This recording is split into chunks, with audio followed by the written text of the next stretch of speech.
Hello, hello, hello, and welcome to another episode of your favorite podcast, your favorite South African cricket podcast.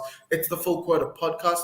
My name is Mpho and Tim. I've got Tim Delace with me on the other end to discuss all things that have happened in the CSA T20 challenge.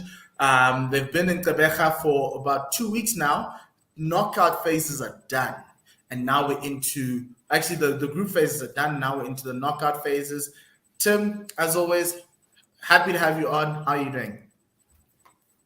I'm doing well, thanks. Trying to keep off the news, but otherwise good. Oh yeah, no. Tim was telling me that we are entering World War III, and my diplomacy was, if you don't bother them, they won't bother you. So I hope that South Africa doesn't enter, but we're for somebody to fly their planes down south to shoot at us would just make no sense. The fuel price is already going up, so it doesn't make sense. But anyway, talking cricket, remember you can subscribe to our YouTube channel. We are going to be live tonight at midnight on this platform, the YouTube platform, also the Facebook platform, but through Gorilla SA, as we bring you live commentary. Will be dropped. Will he be in the team? We'll find out later tonight. I don't think so.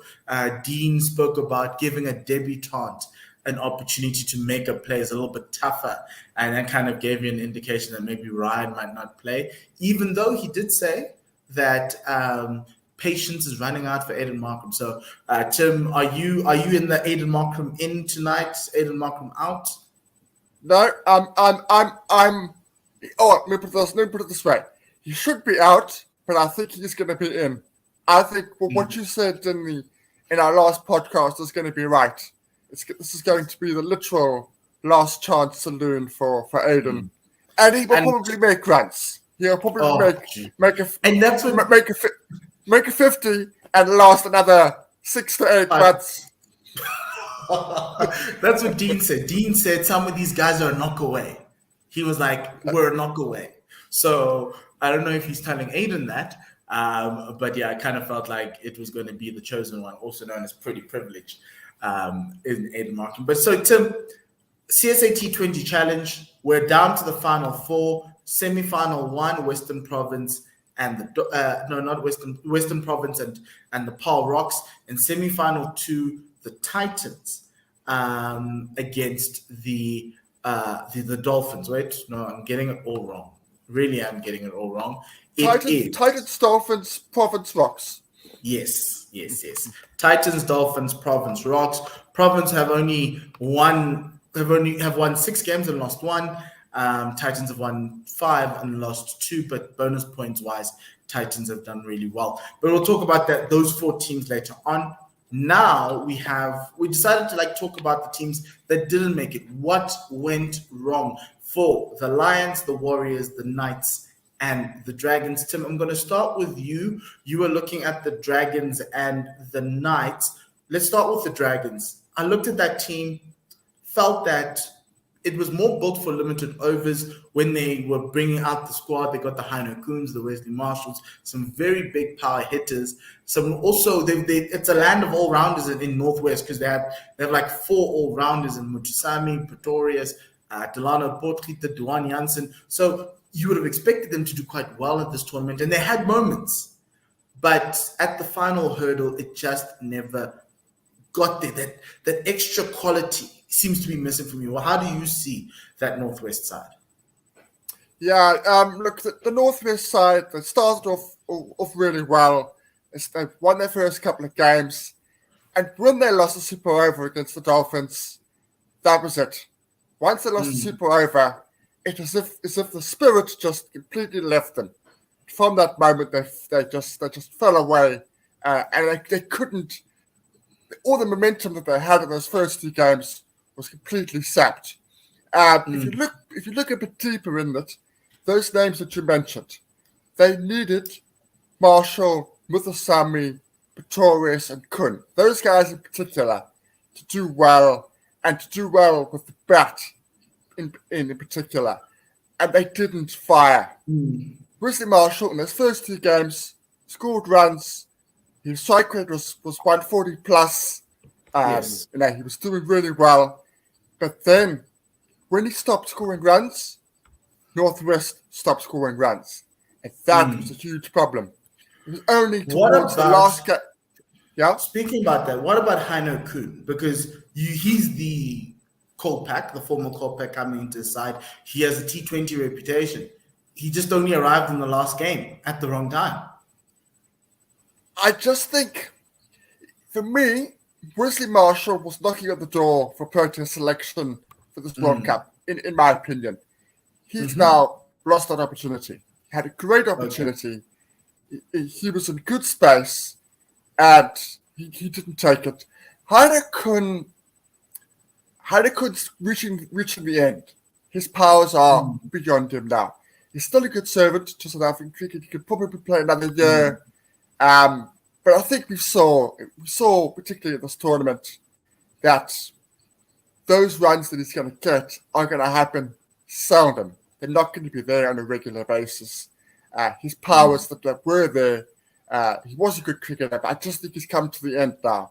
So if I was Northwest, I would be looking for somebody else now.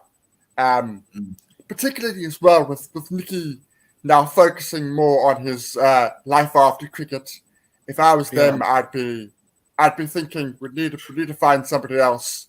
We need to find. It's a big off season for them. It's a massive off season for them, and I know the season's not over, but you kind of feel like they need to find players that can match all three. And I think that's what these franchises really struggled with. These provinces struggled with is trying to find players who can play all three instead of just one, which is why you're finding like a team like the Lions at the top of 4-day cricket because their players are 4-day players. And then you find them at the bottom of like T20 cricket because like the guys they put out are 4-day players. They're not. And as we segue to the Lions, which is my home team and the team that I love to bits, and every time I wear a Lions shirt, they lose. So I've stopped wearing that. I found that was the case for them. You can't roll out a team of John T. Rapulana, Dominic Hendricks, Josh Richards, and expect to win T20 matches. Their problem wasn't in the bowling. It was in the batting. The batting was the issue. They could not bat teams out the game. They struggled to put up 150. And there's a team in the semifinals who has a similar issue right now with an injury to David Miller. That's the Dolphins. They just can't score above 150. And you need to do that in these conditions. Give your bowlers much. And the issue that I had with that was the Lions don't have enough depth in the spin department to kind of get them the wicket. Mpho is great. I thought Ron Haasbrook could bowl, but he never got an opportunity. Mpho Fontaine's a Protea, but it's still very one-dimensional. As you look at the teams that are in the semi-finals, they have a nice little barrage of spinners that they can just throw at you. And the other problem with this team was the inexperience. Shane Dadswell's inexperienced. Josh Richardson in his second season. Mitch van Buren is in his first full season like Shane Dadswell. Cody Yusuf, very promising fast bowler, also in his first season. So you found a team that is set for 4-day, and the senior players are like 4-day stalwarts, and then you find them with these inexperienced guys who show glimpses. Like Shane Dadswell can hit a ball a mile. If South Africa can find a way to get Shane Dadswell in and playing really well in a couple of years' time, we'd be dominating T20 cricket because the guy can do it. But the problem is that he still has to learn. He's at that stage in his journey where spin bowling bothers him, and it bothers him a lot. And so, similar to Yanuman Milan, just throw him a leg spinner and he starts to unravel. So for me, that was the problem with the Lions. I love Wandile as a coach. I just think you need to now look at figuring out maybe, is it time to move off of Riza to find somebody else? Maybe go look at Division 2. Maybe go get a Lias Deploy to come up north. Or go get a Andile Mokhakane or a Luke Schlemmers to try and bolster this team. Because what we've seen is now this is essentially last year's Gauteng A team, the Strikers team. And they're not good enough and a limited overs format. In the 4-day format, I think this team would also struggle because they don't have the Protea players. And I think that's where the Lions find themselves, obviously, with the Rickleton call-up into the side. Magala is in thingy, but Lucius Pamela is now there. You kind of find that this team's always trying to get a team that's available. And this time, it hasn't, and it didn't work out in the first in the first T20 challenge. So something just needs to change there, and I think it's the personnel. I think you can't be reliant on low strike rate batters at this format, which is unlike yes. I'm just gonna come with a quick stat. If Magala is the second in terms of average and first in terms of strike rate, there's a problem. Now he's been very useful with the bat, but if he's outshining top 6 in terms of batting, then there is a problem.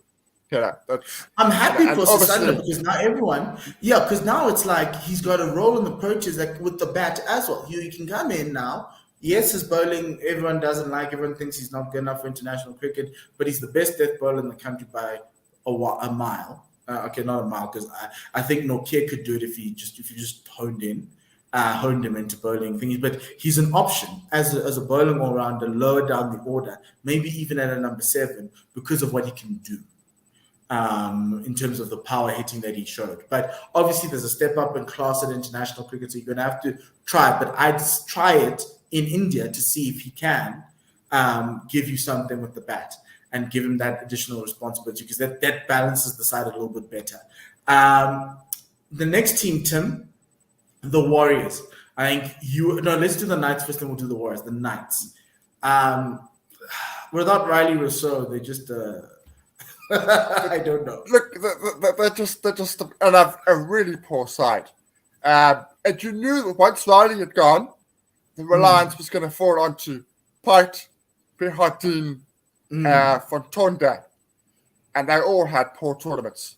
Nobody stepped up with the batting. They're batting. Alex Stayman, my gosh, Stayman came into the season in prime form. He had a really good season overseas, playing really well, and in the white ball formats, you thought, right, he's in a good frame of mind. He's gonna dominate the white ball cricket, and he just has not.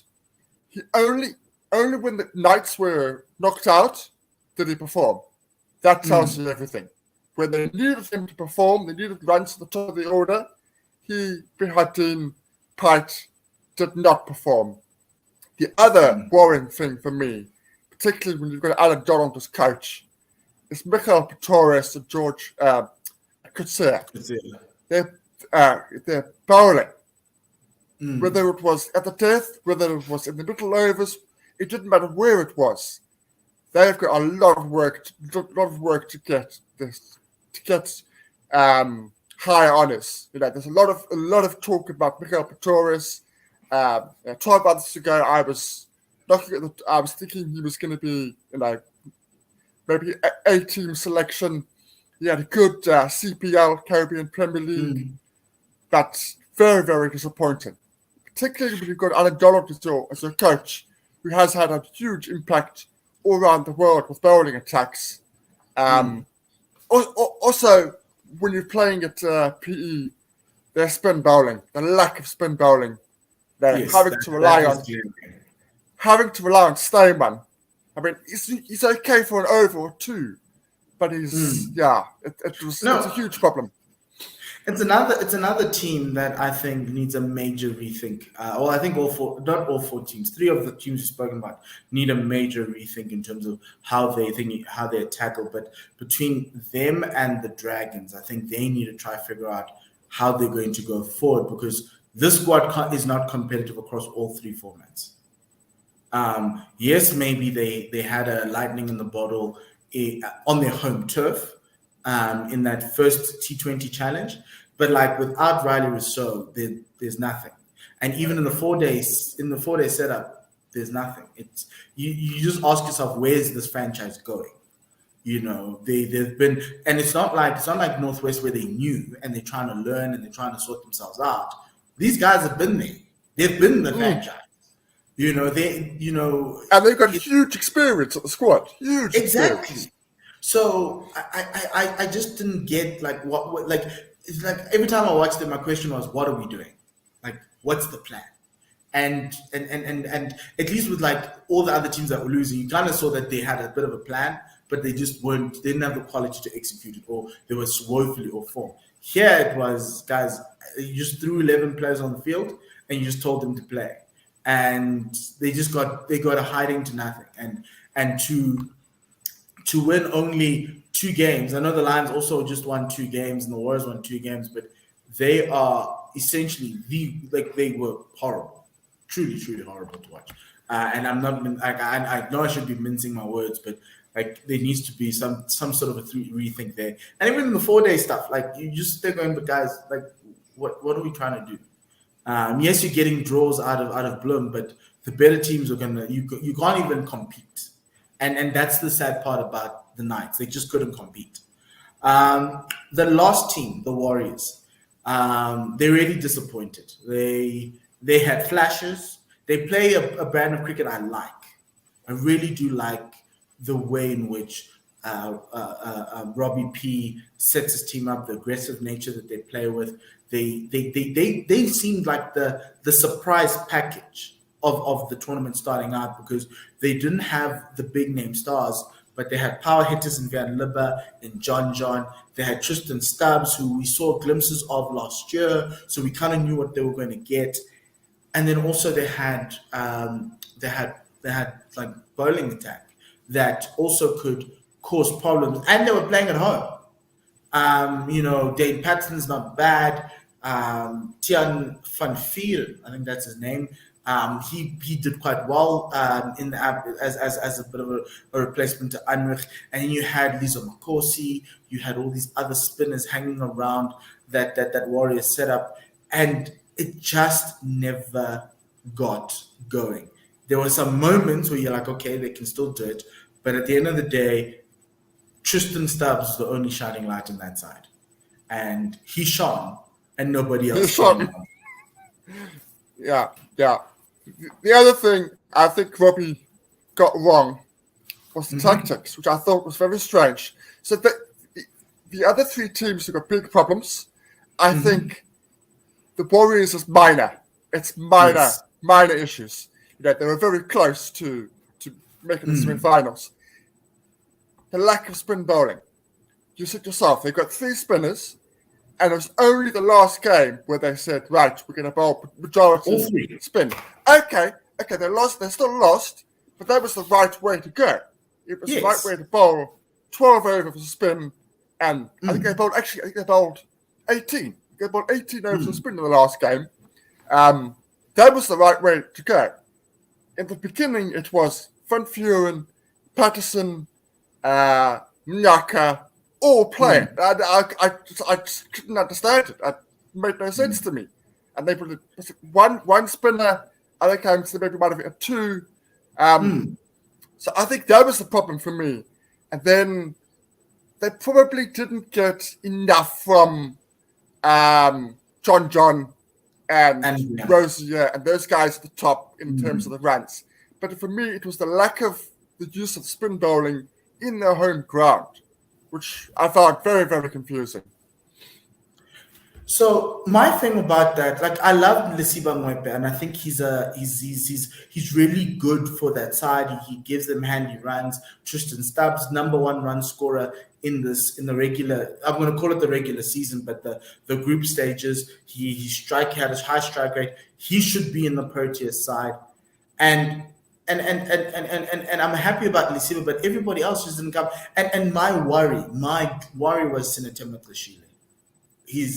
It feels like he's regressed, and he's regressing by the year. And I don't know if it's an attitude thing or if it's just he came in, everyone thought he'd be the next Black Hope. It's so much, and now it's just affecting his game. And I think for me, this was a very glaring tournament, and it's a very glaring season for him because he hasn't gotten in amongst the runs. And I'm worried about it. Even as wicket keeping is now just fallen off a cliff. There are ample moments of Sinatimba's howlers in these last 2 weeks. I know wicketkeeping is harder. I know being in a bubble is hard, and I understand, and I have sympathy for that.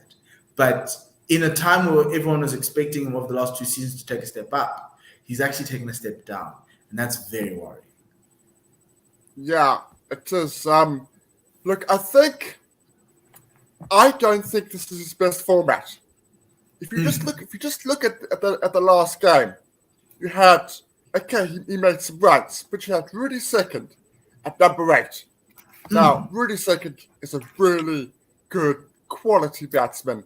He likes to hit the ball. He likes to maneuver the ball. He scores quickly. I think that going forward, he's still got a few years left in him. If I'm Robbie, I'm saying to Kasile, 4 days and 50 overs. Yes. You're going to be our keeper. You're our man. We want to pick you. And even when things go tough, we're gonna back you through that tough period. But T20s at the moment, it's not your thing. That's not your thing. And stick with Rudy. If I was going forward. Yeah, and I think that's one of the things, because I understand it was a tournament and CSA, please, next time, let's hold it at a place where there's a little bit more pace and bounce. This thing that spinners are coming through and people are striking at 120 doesn't work.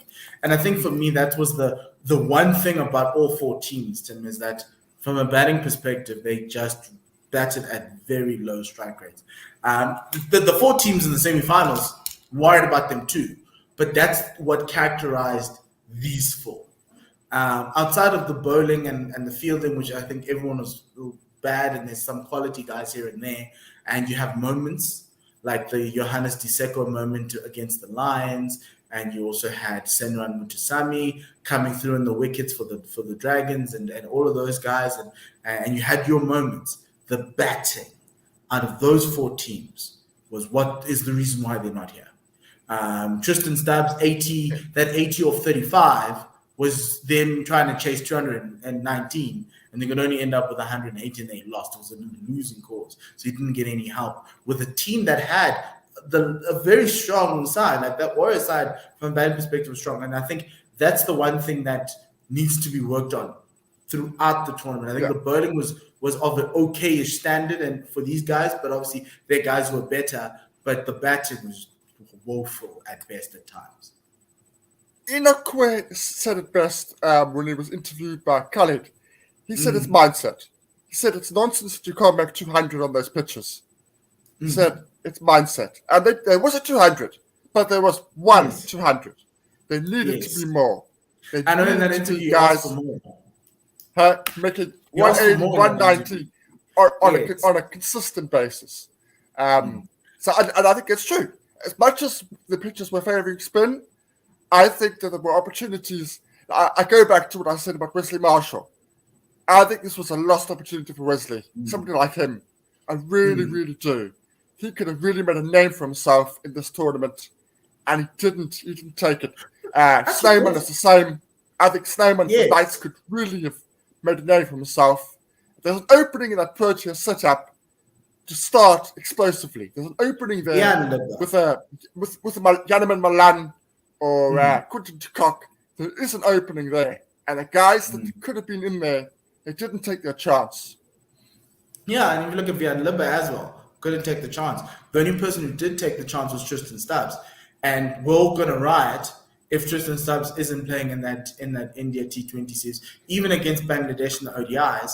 I think, do you have ODIs? It was just only ODIs for Bangladesh. I'd riot too. I would, because I think he needs an opportunity, even in a Super League game at number 6. He's a really good foil. David Miller's injured, so it gives you an opportunity. Now, the 4 teams, the 4 teams to come through. Semi-final time. We've got 2 semi-finals. It was Titans and Dolphins, Western Province and Boland. Titans lost 1 game the entire time. They look like a well-oiled machine, Tim.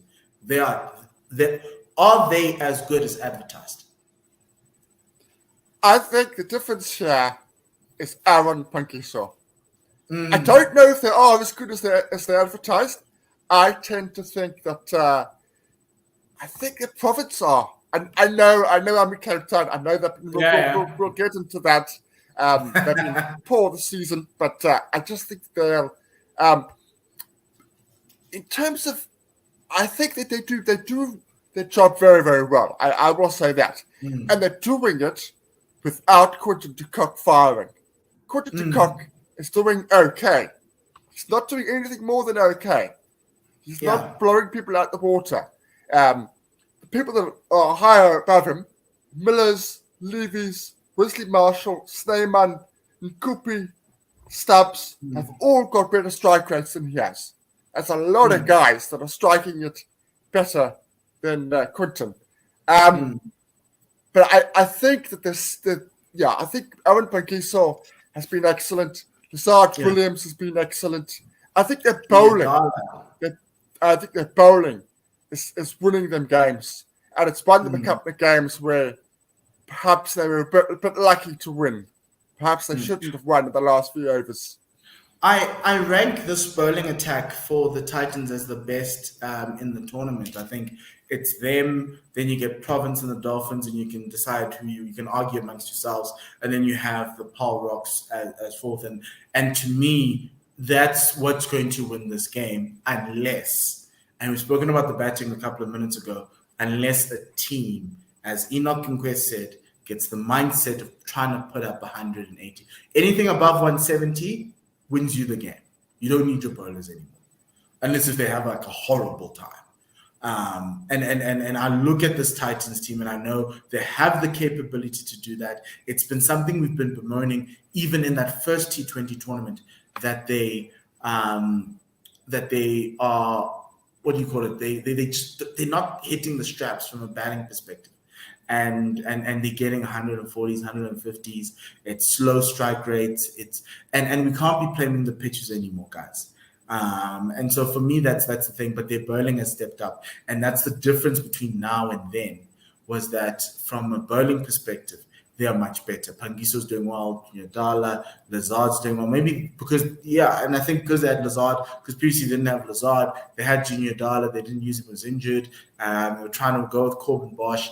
Adgaman is great, but he's good as like a fourth seamer, not as a number one seam option. So for me, that's where it was. The second team, Tim, in that semi-final is the Dolphins. They came in fourth. They qualified yesterday, blowing Western Province out the water yesterday. Their batting is my biggest worry. Without David Miller, I don't see this team scoring above 150. I know they've got some really nice talent. Yeah. Grant Rudolphson, Keegan Peterson, Bryce Parsons. They've got guys. The Kazondo's now stepping up. He stepped up with some runs. And Dila's looking better as the tournament goes on. But I still don't think they can score one. And it's the reason why they were the last team to qualify, because they really struggled with the bat. Bowling-wise, they're really good. They are not as good as the Titans, but they've got the spin barrage of Parsons, Subrian, Mudi Mugwane. They can do it. But it's that batting that, you just need. And it's kind of, and I hate T20 for this, because you don't need to be consistently good. You just need to be good on the day. And if the batters can have some guy can have like a monster day, it's over. Because even in that game against Western Province, they were 13 for 3. Yeah. So I agree entirely. Dolphins are striking it between 100 and 120. That's what they're doing at the moment. And they're getting to that 140, and then they strike hold the opposition. But McQuarrie with his slower balls, Spride with his accuracy, Barkman with his bowling at the death. It's Swart with his consistent line and lengths and lack of pace on those pitches. Again, you're right. It's going to be the bowlers that are going to get them, unless you see a real special innings from a Rudolphson, who we know is talented, but hasn't really been firing. We know Marcus Ackerman is a good player. We know he's a good stroke maker. But we're waiting for him to step up. Hasn't really been firing, but yes, he's one of those guys that they're going to be leaning on now.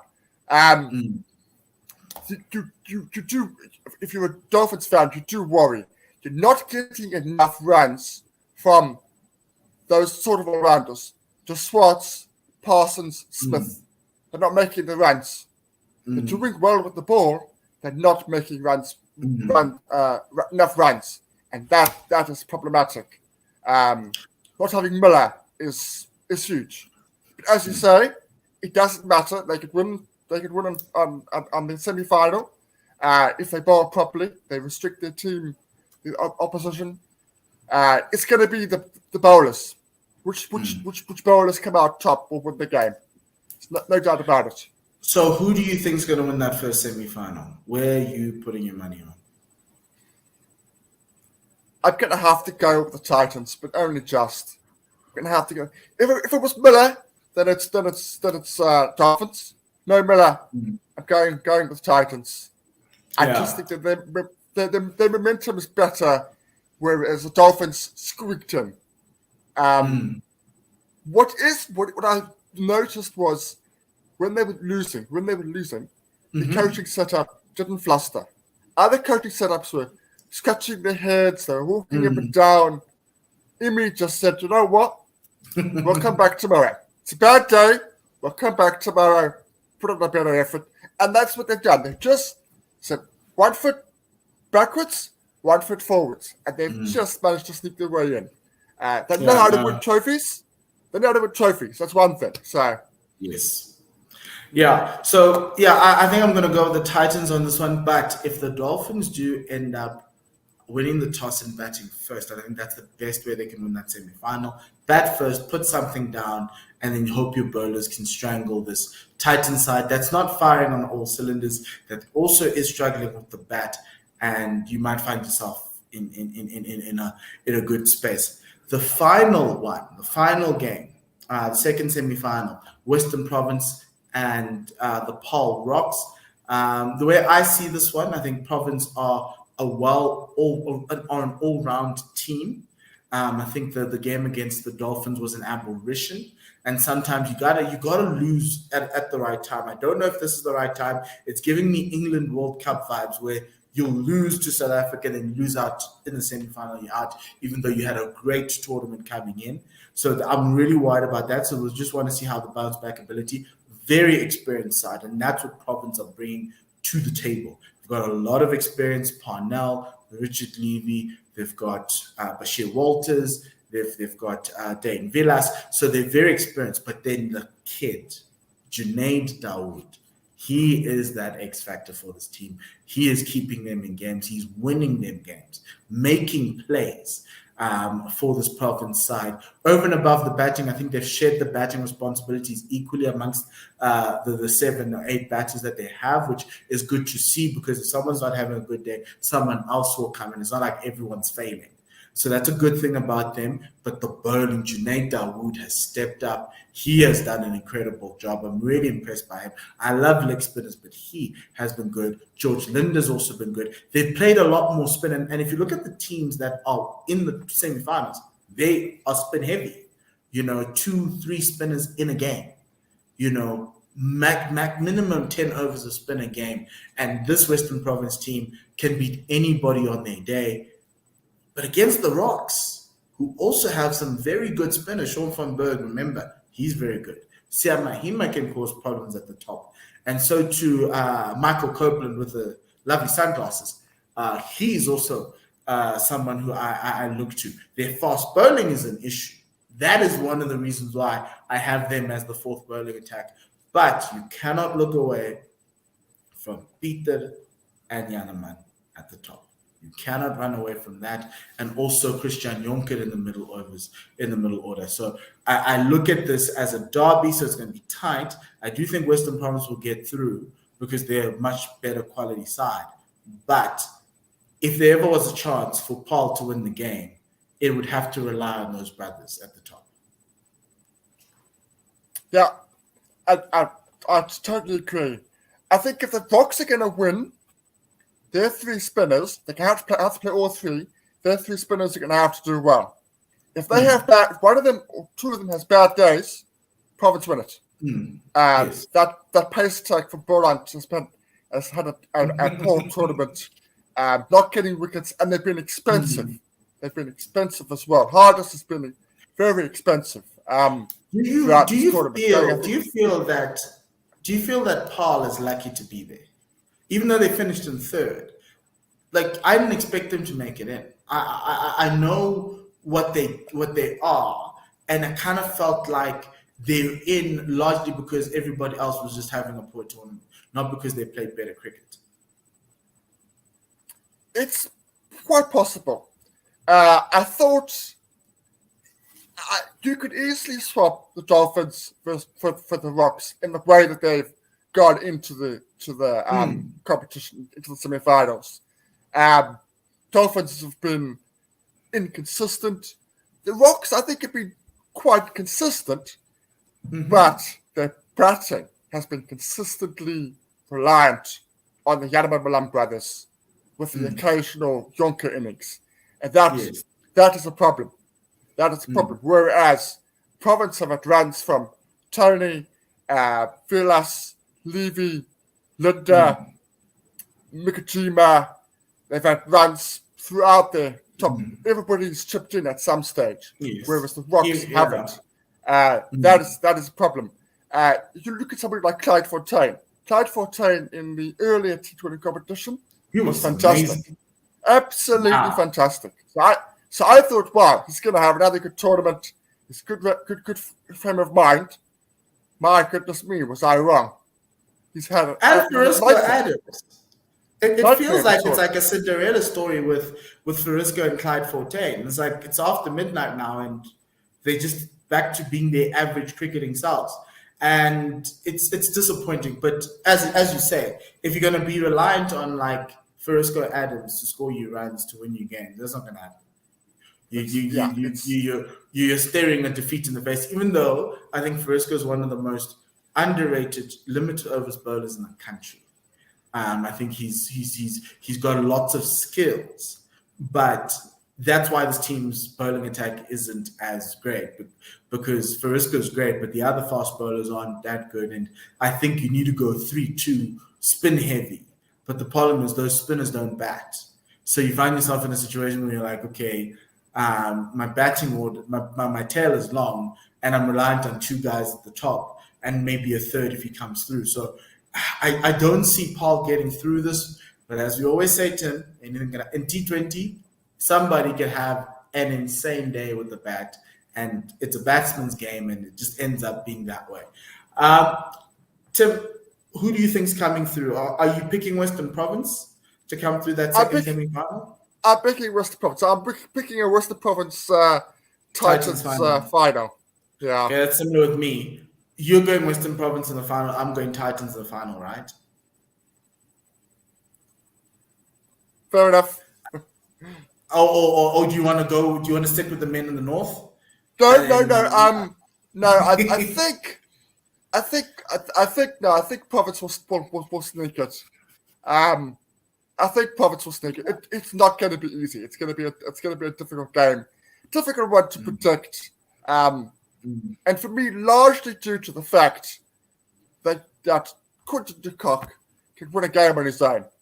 It doesn't matter what anybody does. If Quinton makes 150, it's done. Finish. Over. Yeah. Curtains. Even if he scores like 70, all you need is Quinton to score 70 or 40. That's all you need. And you know, Province might say, oh, we've got Levy. I'm afraid you can't compare. You just can't compare the two. You just can't compare the two. I'm sorry. Okay. One other thing, right? We spoke about players who played themselves out of Proteas contention. We spoke about players who played themselves in with the bat. Which bowlers played themselves into Proteas contention? For me, right at the top of the list, and it is problematic because we have so many spin bowlers, and it's becoming a real clogged up there. Muthusamy. Yes. Muthusamy. Yes. Northwest, Tim struggling, and he has been a man-mountain throughout this tournament. His economy for the tournament is 4.3. 4.3 runs and over. His accuracy, his variety of pace, the way he's really tied down, quality batsman. Let me just see his wickets. And he's batting. 10 wickets. I think only one person's got more than 10 wickets in there. So 10 wickets at an economy of 4.3. Absolutely fantastic. The other one, only because he was in the original Proteas squad recently, didn't necessarily agree with it. Sublime at the Dolphins. 9 wickets, economy 5.5. Again, the problem you have there, you want him to bat. He doesn't make enough runs with the bat, and that's a fair point. Who else? I think it's too much of a small sample. Oh, no, it's not too small. Bartman for the Dolphins. Absolutely fantastic. We talk about Stubbs being in the Proteas setup. For me, Bartman should be in that next squad of 15. He needs to be groomed in, he's really upped his game, particularly at the death. His ability to stranglehold teams at the latter end of the innings has been a marked improvement. It's been absolutely superb. Tim, one last thing, pitches. Are they going to get, do you think they might just get some pitches that might have a little bit of life in them and not be prone to spin? Or are we just assuming that one day is not enough to fix whatever damage has been happened for the last 2 weeks? Yeah. So it's the latter, I'm afraid. It's the latter. So what do you do as a captain if you've won the toss in these two semifinals? What's your thing? Do you want to chase or do you want to set? I'm thinking you want to set. You want to get that total on the board. You want to say, right, we've got 150 there. Come on. You get it. Majority of the teams have good bowling attacks. They will back themselves to restrict the opposition. Okay, Tim, I think that's going to be the end of our show. That was your CSA T20 challenge show here on the Full Quota podcast. Remember, you can subscribe to our channel and you can also follow us on One World SR. Enjoy the cricket this weekend. You've got the Proteas in the evening and early morning, and then you've got the semifinals tomorrow on Friday, and then you've also got the final over the weekend. So all the best to the 4 teams. And it is a chance to get silverware in a season that has been very topsy-turvy. We didn't know if we were going to have this. We didn't know if it was going to be MSL. We didn't know all these things, but we managed to get through to a CSA T20 challenge unscathed. We had some COVID cases, but teams survived and they went through, so that's been awesome. But Tim, thank you very much. Have a great weekend, and goodbye. And to everybody, le sale, kakahiso.